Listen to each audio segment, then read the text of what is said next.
berkaca sama kehidupan musisi di luar negeri kan. Kita kemarin sempat bolak-balik manggung, dan di Amerika saya juga banyak bertemu dengan musisi-musisi di sana. Terus kemarin sempat juga main di beberapa negara di Eropa juga, itu ketemu sama musisi yang memang asli sana, yang akhirnya kita bisa saling tukar pikiran. Mereka ada beberapa musisi yang mungkin secara popularitas bukan yang sebesar Coldplay ya, atau U2 atau Taylor Swift, tapi mereka sangat bisa hidup dari musik gitu. Ya kita berharap orang-orang atau musisi-musisi Indonesia juga bisa seperti itu, karena belum lama kan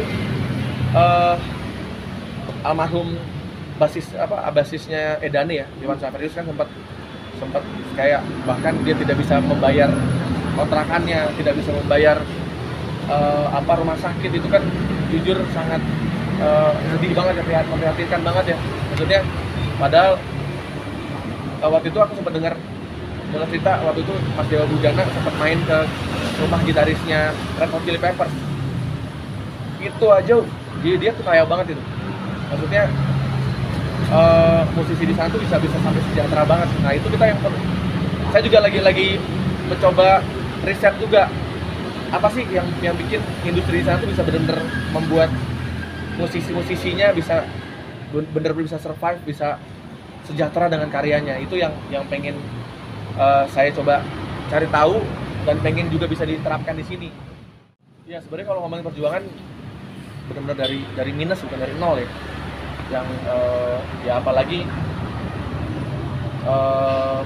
berjuangnya itu benar-benar bukan, kita kan bukan band yang punya, bukan orang ada lah gitu. Kita benar-benar, saya dulu juga rumah masih ngontrak, makan ayam goreng juga sebulan sekali saat itu. Jadi kita benar-benar berjuang dari nol. Dulu cuma latihan, cuma punya satu motor, itu pun juga motornya bapaknya drummer kita Wahyu, bolak-balik. Kan sempat ada satu foto kita yang sempat viral tuh, kita foto di depan motor S itulah gitu. Nah itu memang bener. Jadi memang kita dulu latihan band itu pakai motornya bokapnya Wahyu. Itu pun kita bolak-balik tuh, bonceng 3 gitu. Jadi kita benar-benar merasakan untuk bisa masuk industri tuh nggak gampang. Alhamdulillah sampai hari ini kita masih manggung di mana-mana. Kita punya perusahaan bareng juga. Jadi kita sekarang untuk mempererat lagi kita tidak hanya menjadi teman ngeband, tapi udah menjadi teman bisnis juga. Jadi kita udah expand ke beberapa bisnis juga sekarang yang udah masif ya. Jadi kita punya agensi, kita punya agregator musik juga.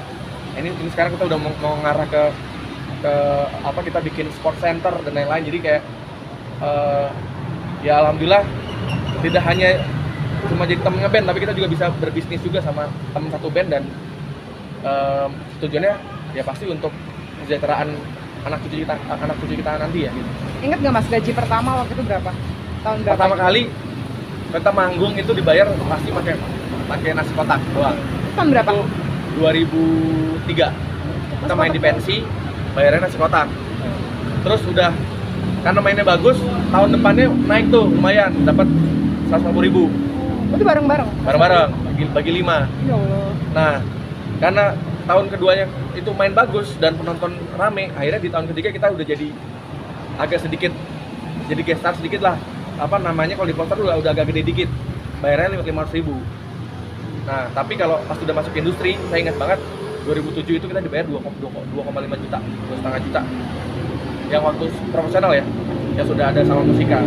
Bayarnya terus sampai sekarang ya alhamdulillah udah kan kali main kan kita 250 juta kan kali main. Nah, cara mensejahterakan para tim kalian mungkin seperti apa sih? Tadi kan kamu melakukan riset kayak band-band di luar. Ya, risetnya semuanya besar-besar gitu. Jadi sebenarnya gini, mereka satu bisa mengelola finansialnya mereka pasti. Terus secara royalti itu di sana tuh lebih transparan. Jadi kita tahu kita tuh dapat berapa royaltinya. Ya sebenarnya isu hari ini kan yang lagi masih terus hangat itu kan soal royalti ya.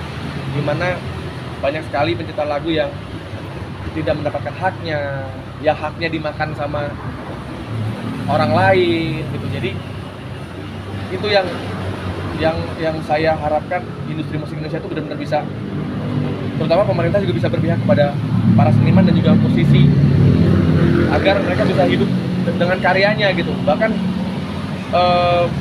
mau di luar negeri kan saya kemarin sempat ikutan expo di LA. Terus saya bertemu dengan pencipta lagunya The Weeknd, pencipta lagunya Taylor Swift, One Direction. Itu benar-benar, si pencipta lagu ini benar-benar sejahtera banget, kaya raya banget. Karena ya karyanya benar-benar nyampe ke mereka gitu. Nah itu yang saya punya mimpi, semoga musisi Indonesia yang karya-karyanya masih terus didengar sampai hari ini itu bisa benar-benar sejahtera gitu. Ya walaupun misalnya cuma punya satu lagu yang hits, tapi lagunya sampai hari ini diputar, itu sebenarnya kalau di luar negeri itu udah sangat kaya raya.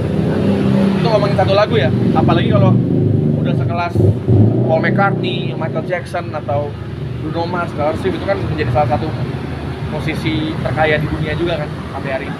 Kalau di Indonesia sendiri, kesejahteraan musisi sendiri mungkin bagi kamu sebenarnya kan kita sudah ada beberapa asosiasi yang memang concern untuk mengkolek royalti. Tapi balik lagi, kesadaran untuk membayar royalti kan juga di sini masih belum full ya kesadaran, karena banyak sekali misalnya contoh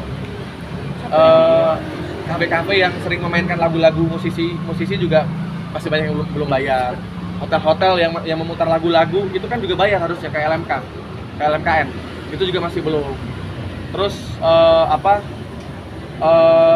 kayak misalnya tempat-tempat publik, mall, stasiun kereta itu kan banyak memutar lagu-lagu kan, itu harusnya memang ada membayar royalti ke pencipta lagu. Nah itu yang sampai hari ini udah ada yang bayar, cuma masih belum total gitu. Nah itu yang kita harapkan, kalau misalnya ini kan banyak tempat usaha nih sepanjang jalan ini. Kalau misalnya mereka mau bayar royalti aja ketika memutar lagu, dan ternyata nggak gede kok, itu bayar per tahun dan hitungnya juga per kursi. Kayak misalnya tadi yang kita buka itu kan ada berapa kursi tuh, misalnya ada 20 kursi, itu tuh bayarnya cuma 60.000 kali 20, bayarnya per tahun.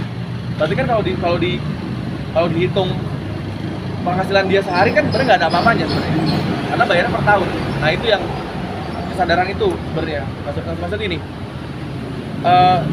harus ada kesadaran bahwa kalau gue punya usaha, gue punya kafe, punya restoran, kalau gue bayar royalti itu keren gitu. Nah itu yang masih harus kita edukasi lagi.